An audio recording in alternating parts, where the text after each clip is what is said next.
할렐루야. 3월 2일 주일 매일 성경 묵상 가이드입니다. 오늘 말씀은 누가복음 8장 16절에서 25절의 말씀입니다. 요즘 인터넷 위성 사진으로 남한과 북한의 밤 풍경을 찾아보면 남한은 거의 전국토가 훤하지만은 북한은 평양 일부를 빼고는 큼큼한 것을 알 수가 있습니다. 밤에도 이렇게 가로등과 길거리의 네온 불빛으로 인해서 어두워질 줄 모르는 그런 시대가 되었죠. 과거 제가 초등학생 때만 하더라도 시골에 전기가 들어오지 않는 곳이 많이 있었습니다. 제가 사는 아랫동네에는 들어왔는데 저희 집은 산 아래 과수원 외딴 집이었기 때문에 전기 공급이 되지 않아서 호롱불을 만들어 켜고 살면서 호롱불 아래에서 책을 읽었던 그런 공부를 했던 기억이 납니다. 그때는 그렇게 가난한 건 아니었는데 외딴 집이다 보니까 전기를 공급하기 위해서 전봇대를 세우고 하는 비용을 일부 부담해야 해서 전기를 못 넣었다라고 했었습니다. 그때 어떻게 호롱불을 만들었느냐? 자전거 바람 넣는 튜브 있잖아요, 그죠? 튜브 거기에 보면 쇠 있잖아요, 동그란 그 쇠를 커피캔 뚜껑 위에 딱 구멍을 뚫어서 고정을 시키고 흥겁으로 심지를 내려서 만든 후에 커피병 안에는 석유를 넣고 불을 붙이면 멋진 호롱불을 만들 수가 있었습니다. 그 호롱불이 밤이면 온 방을 환하게 합니다. 그러나 호롱불을 책상보다도 위에 두어야지 아래에 두면 불빛이 비치지 않았죠. 그래서 오늘 말씀에 등불을 켜서 그릇으로 덮거나 평상 아래 두지 아니하고 등경 위에 둔다라는 말씀이 무엇인지 저는 확실히 이해가 갑니다. 호롱불이 아니어도 촛불은 사용해 보셨을 거예요. 적어도 생일에는 불을 끄고 생일 촛불을 켜보셨을 거잖아요. 작은 촛불이어도 주위를 환하게 밝혀서 숨은 것이 드러나지 아니할 것이 없고 감추인 것이 나타나지 않을 것이 없다라는 오늘 말씀처럼 되는 것을 알 수 있을 거예요. 그런데 왜 말씀 서두에 이와 같은 등불이 비치는 것에 대한 얘기를 하시는 걸까요? 그것은 바로 18절의 말씀을 이해시키기 위해서입니다. 그러므로 너희가 어떻게 들을까 스스로 삼가라. 누구든지 있는 자는 받겠고 없는 자는 그 있는 줄로 아는 것까지도 빼앗기리라. 그렇게 말씀을 하죠. 너희가 어떻게 들을까 스스로 삼가라 라는 말씀은 어디에 둘지 잘 생각해라. 말씀을 어디에 둘지 잘 생각해라. 그런 말씀인 거죠. 마치 등불을 켜서 그릇으로 덮거나 평상 아래 두는 게 아니라 등경 위에 두는 것처럼 말씀을 어떻게 해야 할지 살피라 라는 것을 말씀하는 거예요. 그리고 누구든지 있는 자는 받겠고 없는 자는 있는 줄로 아는 것까지 빼앗긴다 라는 말은 그 말씀이 우리 속에 들어오게 되면 우리 안에 말씀의 빛이 비추어서 내 속에 있는 모든 것을 환하게 비추어서 발견하게 된다는 겁니다.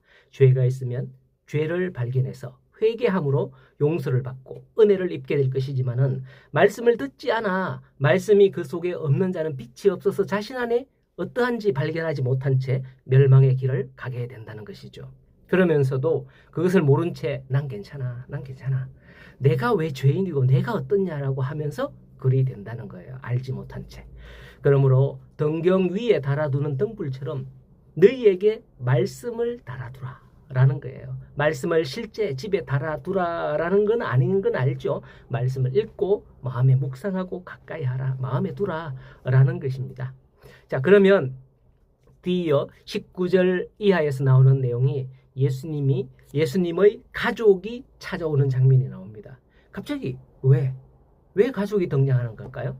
그것은 바로 21절에서 말씀하는 것처럼 예수님께서 대답하여 이르시되 내 어머니와 내 동생들 그들은 곧 하나님의 말씀을 듣고 행하는 바로 이 사람들이라 라는 거예요. 그래서 우리는 교회에서 보면 우리가 모두 뭐라 그럽니까? 형제, 자매. 우리는 한 가족, 믿음의 가족이다. 이렇게 말씀을 하는 거죠. 이렇게 예수님의 한 가족이 되기 위해서는 어떤 조건이 필요할까요? 여러분의 가정에 가족은 어떤 조건으로 가족이 된 거죠? 엄마 아빠가 결혼해서 낳은 아들, 딸로서 한 가족이 된 거죠. 또 어떤 분들은 다른 방법으로 가족으로 인정된 자들이 있습니다. 그것은 바로 입양이라는 제도를 통해서 가족으로 인정된 거예요. 그들이 당신의 어머니와 동생들을 당신의 어머니와 동생들이 당신을 보려고 밖에 섰나이다 하였을 때에 예수님께서는 내 어머니와 내 동생들은 하나님의 말씀을 듣고 행하는 이 사람들이라 하시는 것이죠. 그렇다면 가족이 되는 조건이 무엇인지 아시겠죠?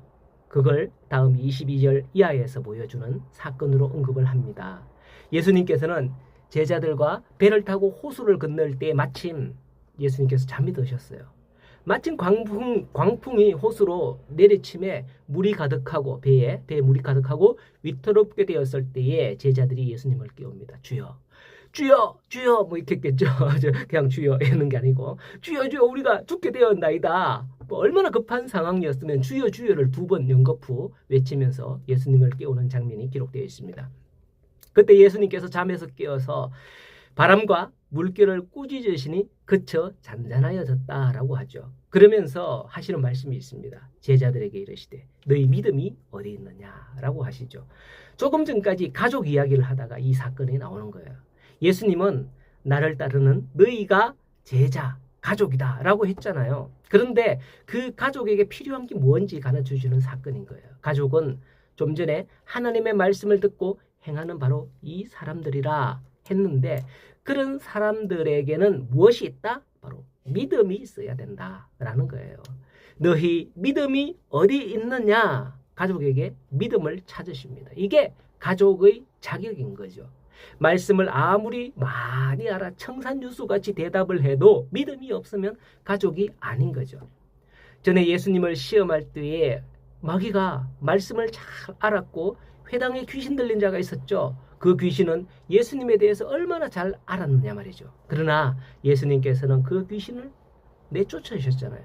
아는 것으로 예수님의 가족이 되는 게 아니라 바로 믿음으로 된다라는 걸 보여주는 사건인 거죠. 하지만 비유로 말씀하실 때 하신 것처럼 구원이 허락되지 않는 자들은 이렇게 생각하는 거죠. 본문의 마지막 말씀을 보면 그들이 두려워하고 놀랍게 여겨 서로 말하되 그가 누구이기에 바람과 물을 명함에 순종하는가 하더라. 그렇습니다. 허락되지 않는 자들은 비유의 말씀에서처럼 그 사건을 보고도 깨닫지 못하는 거예요. 아무리 서로 물어도 사람에게 물어도 사람은 모르죠. 서로 물어도 이렇게 되죠. 서로 묻되 하나님께서 깨닫게 하셔야 그분이 그리스도시라는 것을 고백할 수 있는 거예요. 바로 그게 믿음이죠. 오늘도 우리는 많은 일들을 겪을 것입니다. 그 일들 가운데에 어떤 일을 봐도 깨닫지 못하는 사람이 아니라 믿음으로 알게 되는 그런 사람. 오늘도 믿음으로 깨닫게 되는 사람. 나는 이게 믿음이야 라는 것을 드러내는 사람. 오늘도 하나님의 가족이 될 겁니다. 그런 하나님의 믿음으로 하나님의 가족의 축복을 누리는 저와 여러분 다 될 수 있기를 간절히 소원합니다.